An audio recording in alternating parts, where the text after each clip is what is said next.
Hello అండి. ఈరోజు మీకు కడుపుబ్బరంగా ఉన్న, గ్యాస్ అనిపించిన కషాయం ఎలా కాసుకోవాలో చూపిస్తాను. ఒక గ్లాస్ నీళ్ళు పోసాం, ఇంకొక గ్లాసు కూడా నీళ్ళు పోసుకుందాం. ఈ గ్లాస్తో 2 గ్లాసుల నీరు గిన్నెలోకి తీసుకుంటున్నా. 2 గ్లాసుల నీరు పోసామండి. ఇప్పుడు పొయ్యి మీద బాణీని పెట్టి ఒక 2 స్పూన్లు జీలకర్ర, 2 స్పూన్లు వాము, అంటే గ్లాసుకి 1 స్పూన్ కాడికి తీసుకోవాలండి. 2 గ్లాసులు నీళ్లు పోసాం కాబట్టి 2 స్పూన్లు జీలకర్ర, 2 స్పూన్లు వాము తీసుకున్నాం. అలా వేయించుకుంటూ ఉండాలండి, మాడకోకుండా అన్నీ వేయించుకుంటూ ఉండాలి. అంటే జీలకర్రను వాము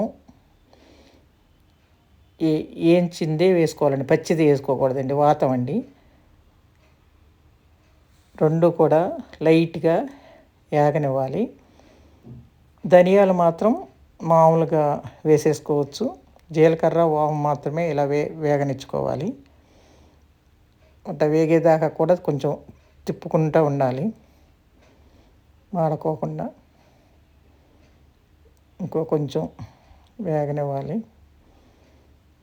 అంటే లైట్గా చిన్న మంట మీద. కొంచెం ఎక్కువ సార్లు కాసుకునే వాళ్ళైతే కనుక వాము విడిగా వేయించుకుని, జీలకర్ర విడిగా వేయించుకుని విడివిడిగా సీసాల్లో పెట్టుకోవాలి. మీకు చూపిస్తానికని చెప్పి ఇలా నేను వేయించుతున్నాను. నేను మామూలుగా దానికి సీసాలో పెట్టి ఉంచుతాను. ఇప్పుడు ఎలాగో మొత్తం ఈ 2 స్పూన్ల వాము, 2 స్పూన్ల జీలకర్ర నీళ్ళలో వేసేస్తాం కాబట్టి 2 కలిపి వేయించాను అనమాట. ఇప్పుడు పొయ్యి మీద ఇందాక 2 గ్లాసులు నీళ్లు ఒలిసినవి పెట్టుకుని మూత పెట్టాలి. నీళ్లు మరిగేటప్పుడు మనం మరుగుతూ ఉండగా వేస్తే కనుక తొందరగా దిగుతుంది దాంట్లో ఉన్న సారం. 2 స్పూన్ల ధనియాలు వేస్తున్నానండి. ధనియాలని వేయించడం అవసరం లేదండి, మామూలుగా మనం పచ్చి ధనియాలు వేసేయచ్చు. 2 స్పూన్ల ధనియాలు వేసాము.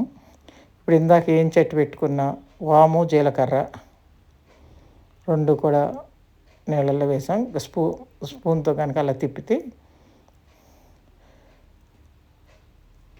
అన్నీ కూడా కలుస్తాయి. మూత పెట్టాలండి, ముఖ్యంగా మూత పెట్టాలి. ఎందుకంటే మూత పెడితే కనుక వాటికి ఉన్న ఫ్లేవర్ అంతా కూడా ఆవిరిగా ఎటు వెళ్ళకోకుండా కూడా అలా లోనే ఇదవుతుంది. మధ్య మధ్యలో కనుక మనం తిప్పుకుంటూ ఉంటే, చూసారా ఇప్పటికే కలరు మారింది నీళ్ళు. ఇవి కనుకండి తాగితే కనుక చాలా రిలీఫ్గా ఉంటుందండి. ట్రై చేసి చూడండి మీరు. ఉదయం పరగడుపునే మనం బ్రష్ చేసుకోగానే తాగాలి. తాగిన తర్వాత ఒక అరగంట వరకు కూడా ఏం తినకూడదు.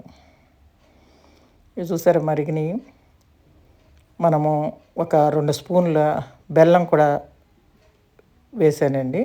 అంటే మన ఇష్టం, అంటే మరి బెల్లం తక్కువ వేసుకోవాలనుకున్నప్పుడు 1 స్పూన్ అయినా వేసుకోవచ్చు. అలా మూత పెట్టేసి 1 నిమిషం ఉంచి వాటిని వడగట్టాను. ఇప్పుడు ఇందాక 2 గ్లాసులు నీరు పోసాం కదా, 1 గ్లాసు అయ్యేదాకా మరగనివ్వాలన్నమాట. కరెక్ట్గా 1 గ్లాసుడు, చూసారా 1 గ్లాసుడు అయింది. 2 గ్లాసులు నీళ్ళు పోస్తే 1 గ్లాసు కషాయం అయ్యేదాకా మరగనివ్వాలి. ఇలా పరగడుపుని తాగి చూడండి. Thank you.